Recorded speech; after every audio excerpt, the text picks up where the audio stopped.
Hey everybody, now we are going to go to 8th grade module 1. So this module has one prose, the Swan and the Princess.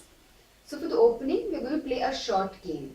So before you start the game, divide the class into 5 groups. Now every group is given a story handout and a worksheet. So this is the story handout and this is the worksheet. So every group, they have to read the story and spot the errors in the story. So there will be different errors like spelling mistakes or factual errors or repetition of words. So tell the children that they have to read the story very carefully and identify the different errors. So every time they identify an error, they have to write it in the wrong words column. So every time when they're reading a story, they spot an error, tell them to mark it on their handout and write the word here and the mistake.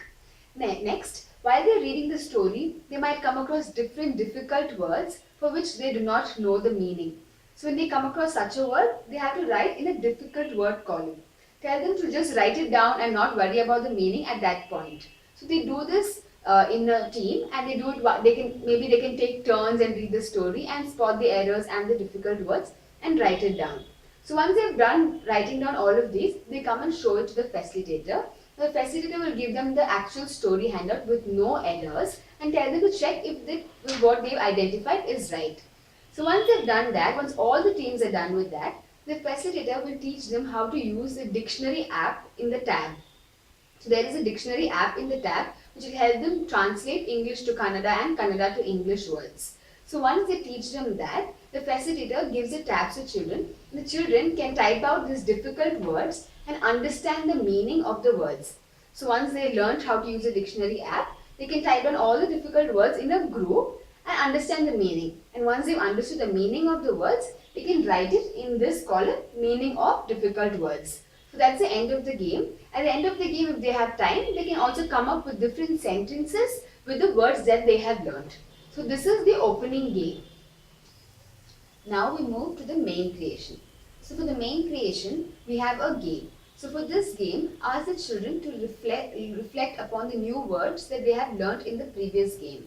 So tell them to note down all the words that they learnt, and if they want, they can even write down the meanings that they have learnt. And then you have to give them different new words also. So you have this handout with you and there's 5 words under every group.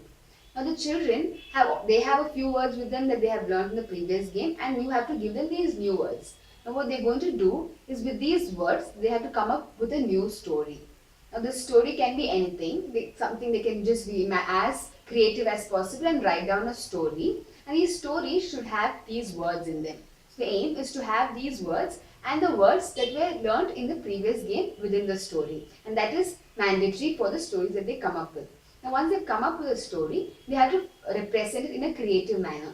So we give them different stationeries like chart paper, old paper, paint, scissors and ask them to represent it creatively or even they can draw it out in a really nice manner. So this is the second game where the children are going to creatively represent a story that they have created. So this is the end of the main creation. So now we've come to the last bit of the session. So for this, the students are continuing to be in the same teams that they were in the last activity. So now to start the game, the facilitators are going to give them words that they have learned in the previous activities. Now every team, one person has to come up and enact it or draw the word that they have learned or which the facilitator is going to give it to them. So this is like a form of Damsharas and Pictionary coming together. So the facilitator gives them a word like a cricket bat and the child can choose if he wants to draw it or enact it and the team has to guess what he is trying to depict. So give 2 minutes for every team to do this and if they're not able to come up, the other teams can also answer. So once they get the word, they have to come together as a team and form a sentence out of this word. So this is again to refresh on the new words that they have learned in the previous activities. So this is the closure. So that's the end of the session. So I'll see you in the upcoming session. Thank you.